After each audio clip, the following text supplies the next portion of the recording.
Bienvenue sur le podcast Explique-moi le Human Design comme si j'avais 6 ans. Je suis ton hôte Stéphanie Delis. Ce podcast a pour but de rendre la compréhension de ton schéma de Human Design super simple et facile. Mais dis-moi, as-tu déjà regardé ta charte en te demandant ce que signifiaient toutes ces formes, ces lignes, ces nombres ? Peut-être même as-tu déjà lu la description de ta charte et t'es-tu senti submergé et perdu par toutes ces informations ? Rassure-toi, j'ai été dans le même cas que toi. Et c'est pour ça qu'aujourd'hui, je me décide à t'accompagner de façon différente.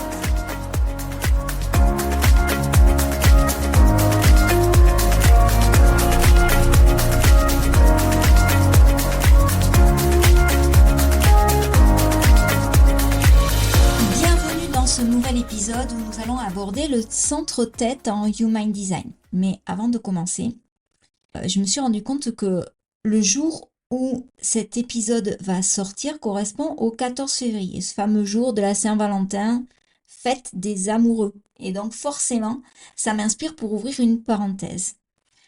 Est-ce que tu connais l'histoire derrière l'histoire ? Je veux dire, l'anecdote qui est devenue virale depuis des siècles et qui met à l'honneur ce jour si particulier. Moi, j'adore les petites histoires qui racontent la grande histoire. Et d'ailleurs, nous faisons tous partie de cette petite histoire. Et pour revenir à notre Valentin, l'histoire la plus connue, c'est la suivante. En fait, Valentin était un prêtre qui vivait au IIIe siècle sous le règne de l'empereur Claude II. Claude interdisait les mariages des jeunes de l'époque parce qu'il était persuadé qu'un jeune qui était célibataire, qui n'avait pas d'attache sentimentale, pas d'attache de famille, était beaucoup plus valeureux, était un meilleur soldat à la guerre. Donc il interdisait les mariages des jeunes gens. Mais Valentin, le prêtre Valentin, apparemment ne pensait pas de la même façon et donc a continué à marier en secret les jeunes célibataires. Et bien sûr, Valentin a été découvert, sinon c'est pas drôle, donc il a été arrêté, il a été emprisonné et exécuté le 14 février. Donc, tous les 14 février, on célèbre sous le couvert de l'amour l'exécution de ce cher et pauvre Valentin. Bon, en fait, selon la légende, avant son exécution, il aurait écrit une lettre à la fille de son geôlier, donc de celui qu'il gardait en prison, pour lui faire part en fait de sa triste destinée. Et il s'était loué de liens d'amitié avec elle, etc. Et il avait signé sa lettre à la fin de votre Valentin. Et c'est de là qu'est partie la mode des cartes avec cœur, laissant aujourd'hui la place à des textos enflammés, cœur, cœur, cœur, cœur dans ma vie, cœur toujours, cœur sur toi, etc. Bon, voilà.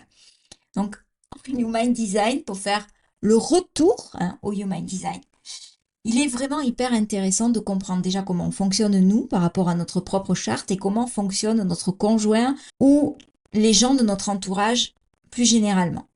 Et les lectures relationnelles, les lectures de couple sont souvent proposées et sont à ce titre très intéressantes. Moi, j'ai eu l'occasion de faire des lectures, mais à ce jour, je n'en propose pas. Je changerai peut-être d'avis, mais je tiens juste à partager mon point de vue sur la question. Si on cherche, en faisant une lecture de couple, à comprendre son propre fonctionnement énergétique, le fonctionnement énergétique de son chéri ou de l'un de ses proches, pour permettre une meilleure communication, par exemple, moi j'encourage, mais vraiment à 100% à le faire. Si par cas, la recherche concerne la validation ou la prédiction d'une compatibilité éventuelle entre vous, alors je le déconseille fortement. Parce que pour moi, le Human Design, ça sert pas à ça. Réduire cet outil à un outil de prédiction ou un outil de validation, c'est vraiment contre-productif. Moi, en ce qui me concerne, mon profil n'est certainement pas le plus harmonique avec celui de mon mari. Et pourtant, ça fait plus de 20 ans qu'on est ensemble. Rien ne nous prédestinait à vivre ce que nous vivons. On a vécu des hauts, on a vécu des bas. À l'époque, quand on s'est rencontrés, je n'en avais aucune idée de ce que c'était que le Human Design, lui non plus d'ailleurs. Mais la force qui nous a unis ces 20 dernières années n'est pas écrite uniquement dans nos schémas respectifs. C'est le résultat d'une histoire que l'on a bâtie, que l'on s'est créée sur des piliers forts comme le respect, la reconnaissance mutuelle, des valeurs que l'on a en commun, un amour qui résiste aux épreuves. Est-ce que le Human Design nous a aidé à nous montrer plus complices, à communiquer de façon plus fluide? Oui, oui, oui et oui. C'est une évidence parce que le Human Design m'a permis d'anticiper ses réactions, m'a permis de comprendre son fonctionnement, m'a permis d'être plus compréhensive vis-à-vis de certaines réactions, plus compatissante. Et mais on est aussi plus vieux, on est aussi plus expérimenté. Alors l'un dans l'autre, voilà, moi ce que je mets en avant, c'est que c'est un tout et que dans la relation entre deux personnes, il y a les deux personnes et la relation. Et la relation, en fait, c'est vraiment très, très, très important. Ce que je veux dire par là, c'est que dès le moment où quelqu'un, quel que soit le lecteur, quel que soit l'analyste, quel que soit le coach, commence à vous dire qui vous êtes et que ça ne résonne pas avec vous, alors c'est que c'est pas la bonne chose pour vous. Pour moi, le HD, il répond véritablement au comment avant de répondre au qui et au quoi. La parenthèse est longue et je la ferme là parce que on va revenir au vif du sujet à l'épisode du jour qui est le centre-tête. Le centre-tête, c'est le triangle en haut du schéma. Donc si tu es nouveau ou nouvelle et que tu viens de nous rejoindre sur ce podcast, eh bien bienvenue à toi, je suis ravie de t'accueillir. Et ce que je te conseille, c'est de générer gratuitement ta charte de Human Design. Je te mets le lien dans les notes de l'épisode ou sinon tu peux la télécharger gratuitement sur mon site stéphaniedoligui-coach.com et tu pourras voir à quel type énergétique tu appartiens, quelle est ta stratégie, quelle est ton autorité et quels centres sont définis et non définis chez toi. Je te conseille aussi, si tu es nouveau ou nouvelle, d'écouter ce podcast depuis le début, de reprendre les anciens épisodes, car j'ai conçu ce podcast comme un cours séquentiel, donc voilà, avec une progression particulière. Donc, maintenant, tout cela étant dit, le centre-tête, s'il est en couleur, il est défini. S'il est blanc, il est non défini. Le centre-tête, il correspond au chakra couronne et il s'agit d'un centre de pression au même titre que le centre racine qui correspond au carré, au centre carré en bas de ton schéma. Le centre-tête, il correspond au centre des questions et pas des réponses. Et ça, c'est hyper, hyper, hyper important. En fait, il faut accepter que notre centre-tête soit un centre qui aime poser des questions. Et nous, en tant qu'êtres humains, non seulement on aime se poser des questions, mais on est tout le temps dans l'attente de trouver les réponses.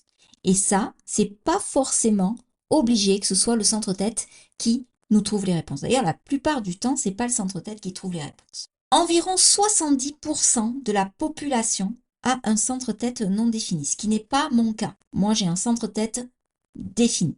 Karen Curry Parker, elle, considère, et j'adore ça, c'est pour ça que je vous le partage, le centre-tête comme l'interface qui relie la conscience humaine avec la conscience divine.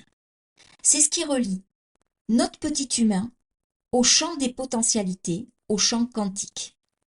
Et la tête, c'est la source de pression du savoir.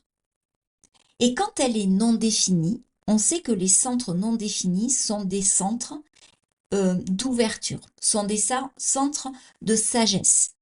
Et donc, quand on a un centre-tête non défini, ça nous permet d'être une source de conseils pour les autres. La tête, elle n'est pas là pour prendre des décisions ou se préoccuper de diriger notre vie quotidienne. C'est un centre de pression qui fait circuler l'énergie vers l'extérieur. Et le centre-tête est l'un des centres du corps les plus difficiles à maîtriser.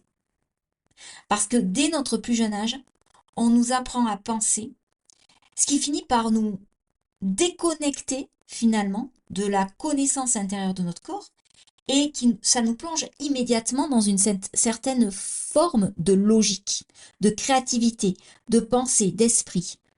Et là, il y a un courant de pensée dans le coaching qui vraiment, même moi j'y adhère hein, par la force des choses, qui revient, c'est déjà de se reconnecter à son corps et de considérer que les informations nous parviennent d'abord par le corps avant d'aller à la tête. En réalité, la tête, elle n'est pas là pour être un outil de décision dans notre vie. C'est censé être quelque chose pour les autres, au service des autres, pas forcément de nous-mêmes. Mais en fait, on s'en remet tout le temps à notre tête, à notre esprit pour prendre des décisions, pour donner un sens aux choses. Parce qu'on a été éduqué comme ça. C'est parce que la tête, qui fonctionne avec l'ajna, sont connues sous le nom de l'esprit. Et c'est à eux deux les porte-paroles de notre désalignement dans l'ensemble de notre corps.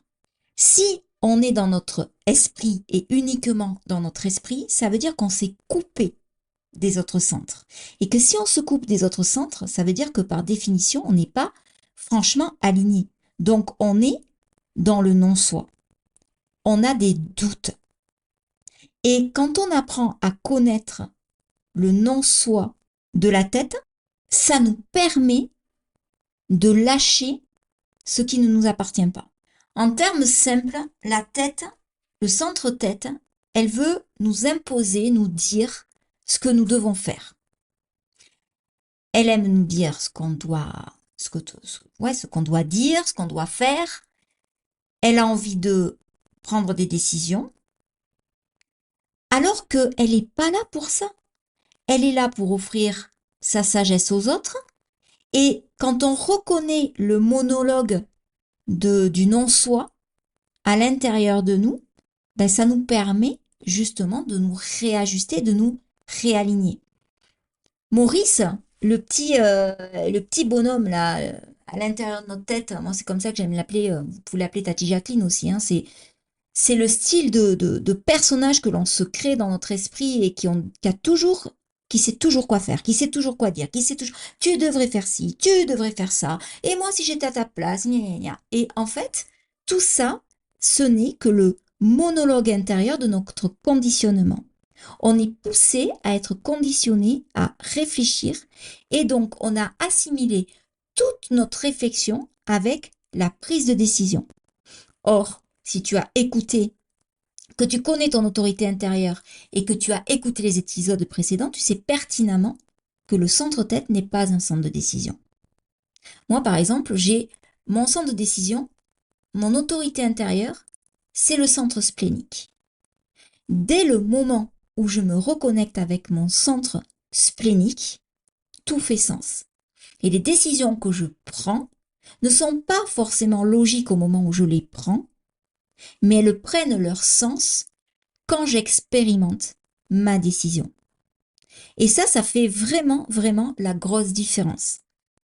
La pression de la tête, elle n'est pas là pour pousser à l'action.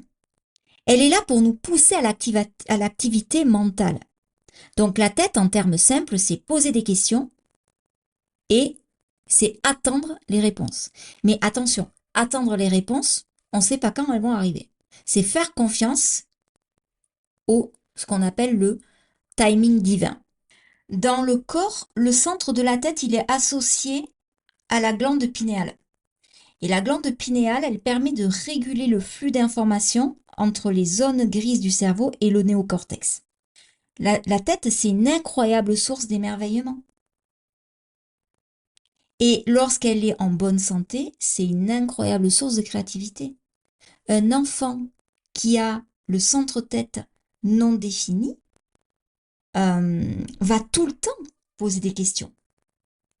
Parce qu'il va absorber, il va amplifier toute l'énergie du centre-tête, des gens qui ont le centre-tête défini, par exemple, dans une salle de classe. Des fois, pour lui, ça peut être ça peut être trop stimulant. Et certains enfants à qui on attribue un trouble de l'attention ou qu'on considère comme trop turbulents ou qui sont dans l'incapacité de se concentrer très très longtemps, ben en fait, on pourrait peut-être l'expliquer de cette façon-là. Parce qu'il faut vraiment se rappeler que le centre-tête, c'est un centre de pression et que justement, de vouloir essayer de filtrer, parce qu'un centre-tête non défini, ça équivaut à un filtre à café. Ça filtre et ça trie les informations qui entrent. Donc, il y a tellement d'informations entrantes, parce qu'imaginez une classe de 25, 30 élèves, que pour ces enfants-là, ça peut vraiment devenir très accablants, ils se sentent sous pression. Voilà. Ces enfants, ils sont souvent curieux, ils sont souvent intéressés par le fait d'apprendre, d'avoir de nouvelles idées. Ils veulent surtout savoir pourquoi, souvent, pourquoi. Vous associez ça à un type du style manifesting générateur qui a une capacité énergétique hors norme et qui a envie de toucher à tout, et vous avez la caricature du petit bonhomme qui ne reste pas assis une seule minute sur une chaise et qui est tout le temps en train de lever le doigt ou même de poser des questions sans lever le doigt. Et pourquoi ci, et pourquoi ça, et dis-moi, et maîtresse, et patati, et patata, et maman, pourquoi les arbres ils ont des feuilles, et maman, pourquoi le ciel il est en haut et moi je suis en bas, et maman. Et ce sont des enfants qui peuvent être très anxieux parce qu'ils ont tellement de questions auxquelles ils n'ont pas de réponse, qui n'ont pas de réponse, que ça leur crée une angoisse. Et c'est à nous, en tant que parents, à leur dire que c'est super qu'ils se posent toutes ces questions. Et c'est légitime. Ça fait partie de qui ils sont, de leur apprentissage, de leur curiosité, de leur besoin de créativité, de leur besoin de rêver, de s'évader. Mais que tout n'a pas de réponse. Et que vous n'avez pas toutes les réponses. Et que c'est OK avec ça. Parce que les réponses, ben, en fait, moi, ce que j'aime bien expliquer, ce que j'aimais expliquer à mes enfants quand elles étaient petites, c'est que elles ont le droit de poser la question, mais la question, c'était comme si c'était une lettre envoyée. Et la réponse, ben, on ne sait pas quand est-ce que elle va arriver parce qu'on ne sait pas quand est-ce que la question va être reçue. Donc, on peut poser des questions. Avoir les réponses, c'est pas automatique. Et ça fait partie de l'expérience. Donc, il faut les aider à rester curieux, à ne pas les empêcher de poser des questions, parce que très très souvent, nous, ce qu'on fait, c'est que en tant qu'adulte, et je me mets dans l'eau, hein, parce que c'est humain, on essaye d'étouffer. On essaye de dire, oh, ouais, non, là, excuse-moi, mais pourquoi il y a une vie après la mort? Pourquoi ci, pourquoi ça? Pourquoi le poisson rouge, il cligne pas des yeux? Pourquoi Bon, il y a des questions, vous ne connaissez pas les réponses. Et que ce soit en tant que parent, en tant qu'éducateur, accompagnant, professeur, ça nous met aussi la pression parce que on se met la pression de devoir répondre à tout prix. On n'est pas dans cette obligation-là. Le centre-tête n'est pas là pour ça. Il est là pour accueillir la curiosité. Il est là pour ouvrir cette zone d'apprentissage, pour les, oui, pour bon, je trouve pas le mot. Quand on connaît le HD et quand on l'expérimente au quotidien, une des solutions véritables et qui marche, c'est d'aider ces enfants à se repositionner sur leur stratégie et leur autorité. Pour justement les aider à filtrer quelles sont les questions qui vont leur demander de passer à l'action et quelles sont les questions qui vont, pour l'instant, ne pas demander de réponse.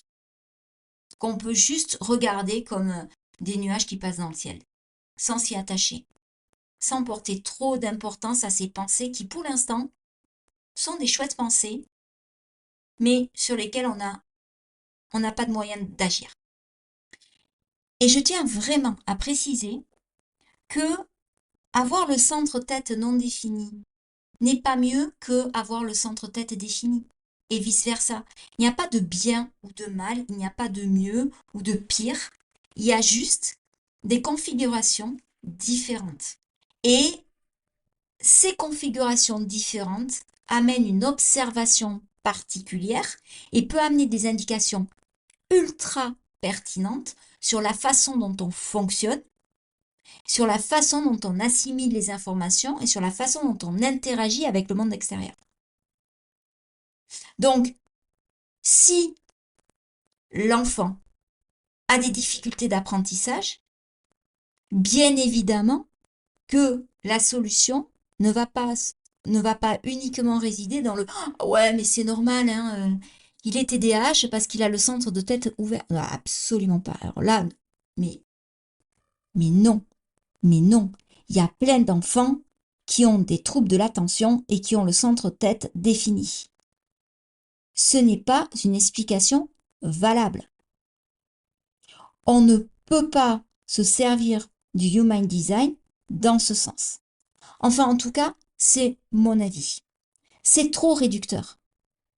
C'est trop réducteur. C'est encore une fois aller à l'encontre de ce que je dis quand j'explique que le Human Design explique le comment et non pas le qui et le quoi. Ça peut expliquer comment au bout d'un certain temps il peut se sentir sous pression parce qu'il y a trop d'interférences, il y a trop de bruit dans la classe, il y a trop d'interactions, etc. Mais à aucun moment ça ne peut définir un trouble ou une angoisse ou c'est encore plus complexe que ça. Donc voilà, je tiens vraiment à préciser que je parle très ouvertement de ça, mais que je m'impose pas en experte. Ça va sans dire. Une des choses hyper utiles quand on a le centre de tête ouvert, c'est de devenir observateur de ses pensées et se détacher, en observant ses pensées, de l'identité que l'on pourrait leur associer. Ça veut dire que on n'est pas nos pensées. C'est pas parce que je pense tout d'un coup que j'aime pas cette personne et que je vais la tuer, que ça fait de nous un tueur. On n'est pas nos pensées, heureusement. Ce qui est important aussi, c'est de pouvoir s'appuyer sur sa stratégie et son autorité pour prendre des décisions. On ne prend pas de décision avec sa tête. Sa tête, c'est un moyen de mettre en place une certaine forme de logique, une certaine forme de pensée, mais après, la décision, elle est corrélée à notre autorité. C'est-à-dire que si votre autorité, c'est une autorité émotionnelle, que vous avez réfléchi avec votre tête aux tenants, aux aboutissants, aux pour, aux contre, etc., mais que vous êtes en haut d'une vague émotionnelle, votre décision ne sera pas appropriée. On ne peut pas obtenir de clarté décisionnaire si on est en haut de la vague. Donc dans ce cas-là, même si on a l'impression que c'est une décision logique, c'est une décision qu'on pourra regretter par la suite parce qu'elle a été prise sous le coup de l'émotion et non pas dans un moment de clarté émotionnelle. Donc on n'était pas aligné avec notre autorité intérieure. Le centre-tête défini concerne 30% de la population et j'en fais partie. J'en fais partie et pourtant, ça a été compliqué pour moi et ça l'est encore d'expérimenter au quotidien ce centre-tête défini parce que pour moi, je ne me vois pas avec un centre-tête défini. Alors, je me l'explique parce que j'ai été conditionnée par mon éducation, par mon environnement, à penser que l'inspiration devait venir de l'extérieur. Quand on a un centre-tête défini, on a une façon de penser qui est fixe, qui est déterminée, qui est, si le centre-tête est défini, il est forcément relié au centre de l'ajna, qu'on abordera la semaine prochaine. Donc, il y a une interaction entre le centre-tête et le centre ajna, et ça met encore plus de la pression intérieure, la pression mentale, pour savoir chercher des réponses. Et ça vient d'une inspiration intérieure, d'une inspiration interne. C'est un élan. Moi, depuis toute petite, j'ai des questions. En plus, j'ai le canal activé par la porte 61, la porte du mystère. La grande question du pourquoi. Et pourquoi ci? Et pourquoi ça? Pourquoi on a deux pieds? Pourquoi on a deux bras? Et pourquoi on a des yeux pour voir? Pourquoi on a des oreilles pour entendre? C'était le style de question que je me posais quand j'étais enfant. Alors imaginez le petit hamster tout fier, qui va dans la roue et qui n'arrête pas, quand il est en mauvaise santé, de faire tourner cette de roue. C'est épuisant à force. Et moi, je ne me voyais pas forcément avec un centre-tête défini. Je me voyais comme les autres, comme la majorité de la population, c'est-à-dire à papillonner à droite, à gauche, à être inspiré par les idées des uns, des autres. Alors qu'en fait, je suis censée diffuser l'énergie de la tête, diffuser l'inspiration. C'est moi qui émets l'énergie. Donc quand je rentre dans une pièce et quand je fais un travail d'équipe, je dois admettre que les centres ouverts vont venir piocher, quand j'en suis consciente ou pas, dans mon centre-tête défini. Il y a des atouts à avoir un centre-tête défini, bien évidemment. J'ai un accès constant à ma pensée. Je pense jour et nuit.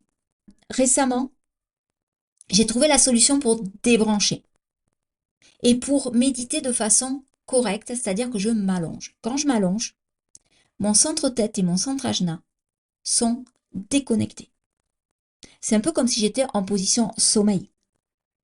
Donc du coup, ça me permet d'être beaucoup plus ancrée avec le reste de mon corps.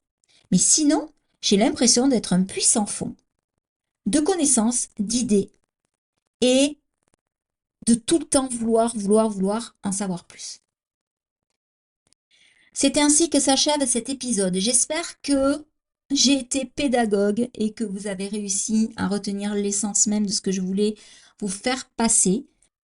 Je m'engage dans les prochains épisodes à vous sortir un mémo sur les différents centres, leurs fonctions, qu'est-ce qu'un centre tête défini, par exemple, ses atouts, ses défis, qu'est-ce qu'un centre tête non défini, ses atouts, ses défis, etc.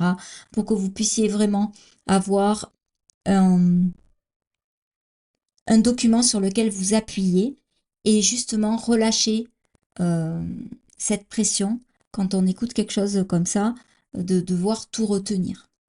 Forcément, le HD, on a envie de tout retenir, il y a tellement d'indications hyper intéressantes, voilà. Mais je rappelle, le HD, le Human Design, c'est un outil d'expérimentation. Et je vous partage des tranches de mon expérimentation. Et si ça ne résonne pas avec vous, c'est OK. Et je serai ravie d'échanger sur vos propres expérimentations. Donc, n'hésitez pas à m'envoyer un message. Vous avez été nombreux à le faire ces dernières semaines et franchement, je vous remercie.